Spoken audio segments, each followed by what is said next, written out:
Golden age of India చూడబోతున్నాం. That is because of one man and that man is మన నరేంద్ర మోడీజీ. మోడీ గారు ఈసారి bar కాదు, హమేషా మోడీ గారు అవ్వాలి, అవుతారు. ఆధునికత కావాలి, మన నాగరికతను మర్చిపోకూడదని ఈ రోజు మన నాగరికతను, మన దేశ ఔన్నత్యాన్ని, 130 కోట్ల భారతీయుల వ్యక్తిత్వాన్ని ఈ రోజు కాపాడుతూ ముందుకు తీసుకెళ్తున్న మన ప్రధానమంత్రి నరేంద్ర మోదీ గారు. నరేంద్ర మోదీ అంటే ఒక సాగుతున్న జైత్ర యాత్ర. నరేంద్ర మోదీ అంటే ఆ కలియుగ రాముడి పాత్ర. ఒక సైనికుడిగా ఆయన, ఎందుకంటే నాయకుడిగా కాదు, ఒక సేవకుడిగా ఈ రోజు ఎంతో అద్భుతాలు సృష్టిస్తూ ఈ రోజు మోదీ గారి సైన్యంలో మేము కూడా పాలు పంచుకోవడం చాలా ఆనందంగా ఉంది.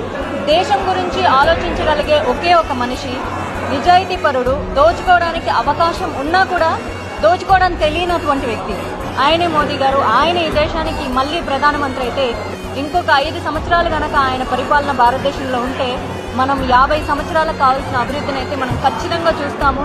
అందుకే మళ్లీ మోదీ గారు రావాలి. భారతదేశ భద్రత గురించి, మన భారతదేశం ప్రాస్పెరిటీ గురించి, మన భారతదేశంలో ఉన్న ఒక శాంతి కోసం ఆయన ఎన్నో చేస్తున్నారు. అది మన ప్రధానమంత్రి మోడీ గారు. నేను బీజేపీ పార్టీ మనిషిగా మాట్లాడడం లేదండి, ఒక ప్రధానమంత్రిగా మోడీ గారి గురించి నేను మాట్లాడుతున్నాను.